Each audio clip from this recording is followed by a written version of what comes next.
Whatever struggles ang dumating sa inyo, never give up. All your struggles from day one will fade away one day. And you will smile that your dreams are in front of you. Sir Pix, bigyan mo ako ng 3 big why. Kasi kung meron kang 3 big why, yun po ang magmo-motivate sa'yo. Kahit anong mga challenges, struggles, yung 3 big whys mo po, yun po ang magmo-motivate sa'yo. Isipin mo yung 3 big whys mo. Gawa mo siya ng plano, then execute it. Kayo ang unang magmo-motivate sa sarili ninyo. Bakit po? Kasi kayo po yung dreamer. Hindi ako. So kayo yung dreamer, kayo din po ang doer. Sir Snap, napakaganda nung last big why mo. No? Ulitin ko yung ni Sir Snap Libra. Ang last big why niya is what? I want to give back thanks to my family, especially to my mother who never give up on me. Yun yung kanyang last big why. But, Sir Snap, magiging first big why mo po yan. You can do it as your first big why. Okay? Paano mo siya magagawa? Mag-aral ka pong mabuti. Yun po ang responsibility and duty mo bilang estudyante, ang mag-aral mabuti. Sa pag-aaral mo pong mabuti, nag-give back mo na po ang mga struggles ng parents mo sa pagpapaaral sa iyo. Ngayon pa lang magagawa mo na yan, yung giving thanks sa pag-aaral mong mabuti. Lahat ng estudyante dito, nakakapagbigay na kayo ng return sa magulang ninyo.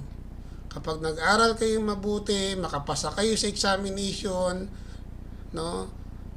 Ang return po ng pag-aaral mabuti, pag nagpa-exam sa inyo yung mga manning company sa eskwelahan ninyo, matatanggap kayo ng manning company. Hindi na kayo mahirapan mag-apply.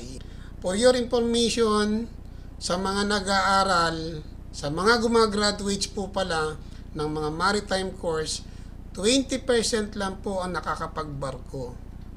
Ang gumagraduate daw, base sa nabasa ko na column, every year is about 30,000 cadets, both deck and engine. Ilan ang 20% ng 30,000? 6,000. So yun lang daw po ang nakakapagbarko, yung 6,000. Yung 24,000 hindi nakakasampa ng barko. Ang question, saan mo gustong mapasama? Doon sa 20% na gumagraduate na makakapagbarko o doon sa 80% na graduate lang pero hindi nagamit ang pinag-aralan? Bakit? Hindi inuna yung pagbibigay, pagpapahalaga sa mga magulang na pinag-aaral sila. Yung inuuna ang bilyaran kapag walang klase. Yung inuuna ang pagla-live sa TikTok, magpapogi sa mga chicks, lalo na pag naka-uniforme. Thankful ako, nung time namin, walang ganito. Walang TikTok, walang Facebook, walang cellphone. Thankful po ako. Yung batch namin, very thankful. Why? Baka kasi kung may ganito, may mga TikTok, may social media, ay baka sana ako pinupulot ngayon. O, ang libangan namin noon is mag-aral. Yun ang challenge sa inyo ngayon, itong social media. Okay? Buti sana, kung nanonood kayo kay Captain Noli ng TikTok Live, yun, may matututunan kayo kahit pa paano sa kwentuhan natin. Sa mga remaining viewers, type 1 nga yung mag-aaral mabuti.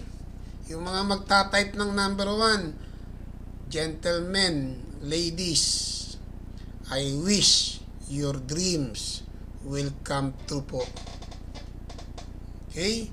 I wish someday somehow kayo naman ang magla-live at magbibigay ng advice sa mga gustong magmarino. Huwag lang po kayong give up.